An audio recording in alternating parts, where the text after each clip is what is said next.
अस्माकं वक्तृषु अग्रे अग्रिमः वक्तारः सन्ति। प्रोफेसर उपेन्द्र कुमार त्रिपाठी महोदयाः ते अनुरोध्यन्ते अत्रागत्य स्वीयं प्रबोधनं प्रस्थापयन्तु।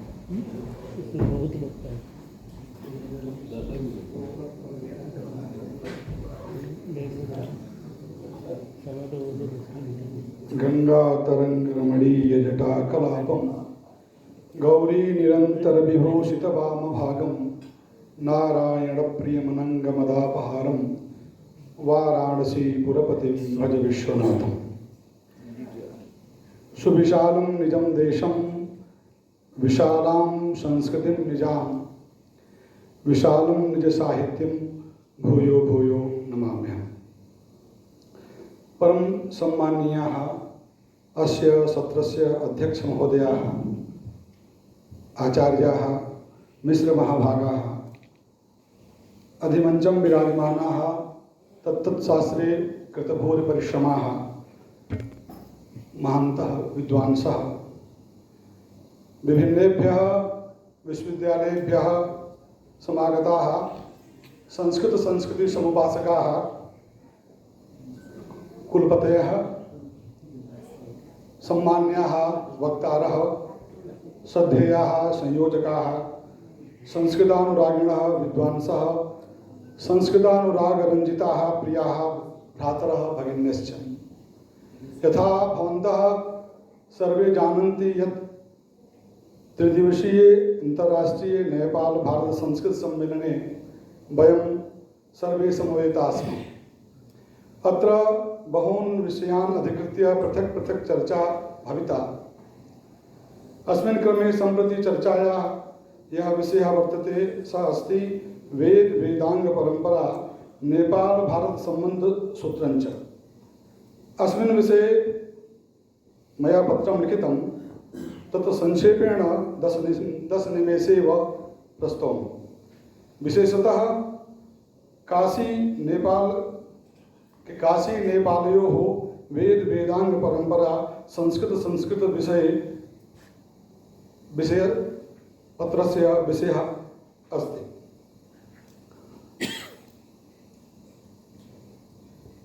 एतद् सर्वविदितम् अस्ति यत् निखिलेपि विश्वे केवलं नेपाल एव एकमात्रं हिंदू भाव प्रधानं राष्ट्रम्। हिंदू भाव प्रधान राष्ट्रमित्यनेन स्पष्टमेव जायते यत् संस्कृतेः ज्ञानपरम्परायाः शास्त्रपरम्परायाः यज्ञानुष्ठानपरम्परायाश्च परिपोषकं राष्ट्रम्। अपि च एतेषां सर्वेषाम् अपि तत्त्वानां परिपोषकं संवर्धकं प्रचारकं संरक्षकं राष्ट्रं भारतमिति। अतः स्वाभाविकम् एतत् यत् उभयोरपि राष्ट्रयोः मूलभूतं तत्त्वम् एकमेव। अतएव उभयोः सम्बन्धोऽपि अत्यन्तः प्रगाढः घनीभूता मैत्री। आत्मा एक एव, शरीरं कामं पृथक् पृथक् भवेत्।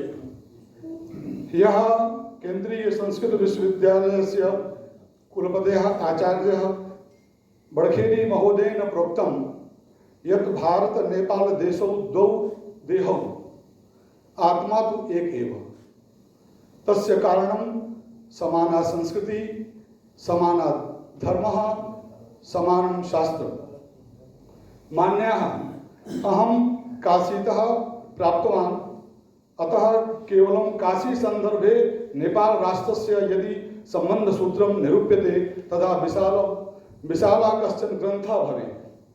अस्मिन् अल्पीयसि काले तस्य सर्वस्य उपस्थापनं नैव कर्तुं शक्यते, तथापि किञ्चित् ब्रवीमि। धर्मे दर्शने शास्त्रालापे वा यस्मिन् कस्मिन् अपि विषये प्रतिप्रक्षोदरणपूर्वकं जयस्तम्भस्थापनमुखेन स्ववैदुष्यस्य प्रतिष्ठापनार्थं काशी समागमः आवश्यकता परिगणति आसीत् इति प्राचीनेतिहासदृष्ट्या स्फुटं प्रतीयते। अतः तदानीन्तन काशीस्थ पंडितानां किमपि विशिष्टम् एव महत्त्वम्। भारतवर्षे सर्वेभ्यो प्रान्तेभ्यः प्रस्थान विशेषतया च विद्वांसः समागत्य पुरी इमाम् अधिवसन्ति स्म। इदानीमपि पूर्ववत् एव काशीं प्रति जन हृदयं समुल्लसति। धर्मसङ्कटे काशीबुधानाम् एव निर्णयः सर्वमान्यतया निर्णायकतया च सर्वत्र परिगृह्यते।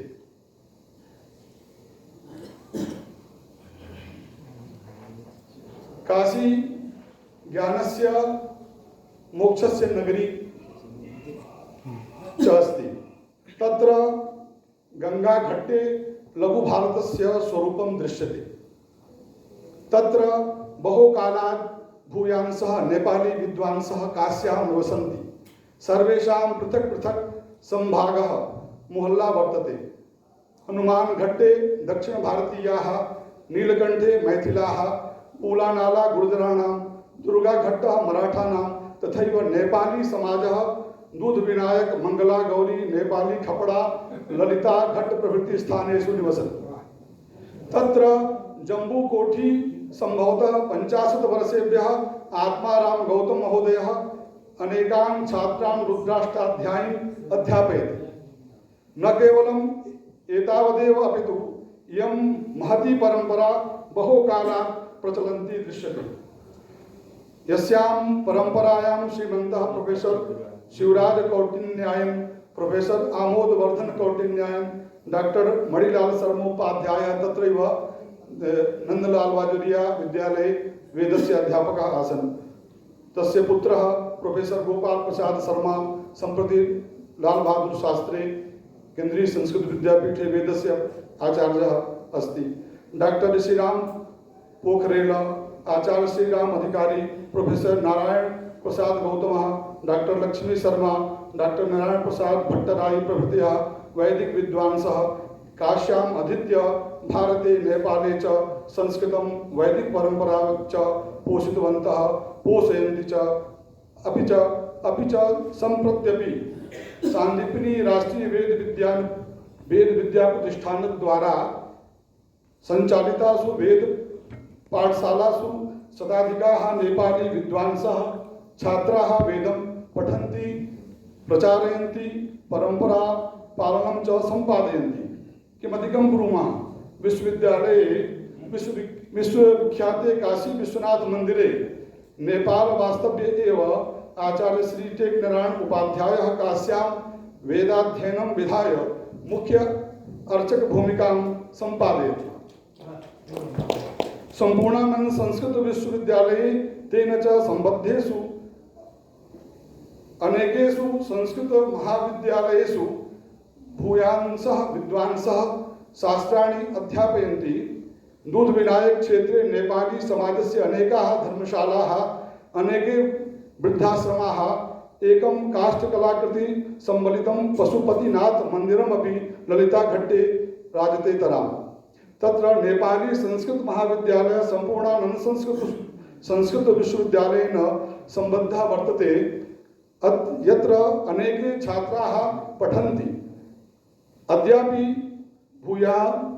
अद्यापि भूयासः नेपाली छात्राः संगीतं, संस्कृतं, गौरवबोधकं साहित्यं च अध्येतुं काशीम् आयान्ति। श्रीमनोयोगेन परिश्रमेण च प्रतिवर्षं स्वर्णपदकैः सम्मानिताः भवन्ति।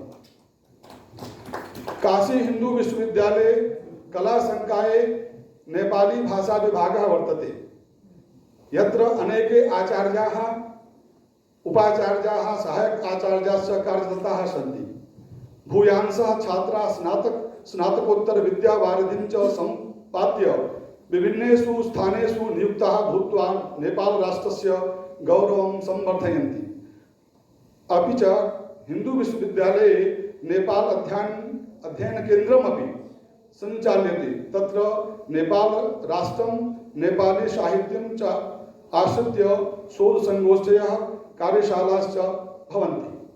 नेपाली साहित्यस्य महत्तां स्वीकृत्य तत्र नेपाली भाषा अपि 8 अनुसूचौ सम्मिलिता वर्तते। नेपाली साहित्यस्य प्रकाशन केन्द्रमपि काशी एव तिष्ठति। 43-44 वर्षेभ्यः प्राक् 100% नेपाली साहित्यं काशीतः एव प्रकाश्यते स्म। तत्र दुर्गा साहित्य भण्डारः नेपाली धार्मिक पुस्तकानां प्रकाशनाय एव विख्यातः। कियत् गणयामः निष्कर्षरूपेण इदमेव वक्तुं शक्यते यत् काश्याः सह नेपाल समुदायस्य सम्बन्धः अविभाज्यः वर्तते। काशीं विना नेपालस्य, नेपालं विना काश्यास्य परिकल्पना नैव कर्तुं शक्यते। उभयोः अयं सम्बन्धः वैदिकः अस्ति, पौराणिकः अस्ति, धार्मिकः अस्ति, सांस्कृतश्च अस्ति। नेपाल वास्तव्यानां काश्याः यत्र पर्यटनं न अपितु आवश्यकी तीर्थयात्रा इव मन्तुं शक्यते। अनेकेषां भारतीयानां मनसि पशुपतिनाथ दर्शनस्य महती आकांक्षा समाहिता तिष्ठति। अतः अयं सम्बन्धः सदा तिष्ठेत्, तदर्थम् अस्माभिः प्रयासः विधेयः। उभयोरपि राष्ट्रयोः सर्वकारेणापि विषयेऽस्मिन् ध्यानं देयं, तथैव अयं सम्बन्धः दृढीयान् स्थास्यति इति अस्माकं पूर्णविश्वासः। अन्येपि वक्तारः अवशिष्टाः सन्ति। अस्माभिः सर्वेषां व्याख्यानं श्रोतव्यमस्ति। अतः अधिकं नोक्त्वा उपस्थितान् सर्वान् नमस्कृत्य एभिरेव शब्दैः आत्मनो वाचं अवसादयामि। यथा भारतस्य प्रतिष्ठे द्वे संस्कृतं संस्कृतिस्तथा तथैव नेपालस्य प्रतिष्ठे द्वे संस्कृतं संस्कृतिस्तथा। जय तु संस्कृत।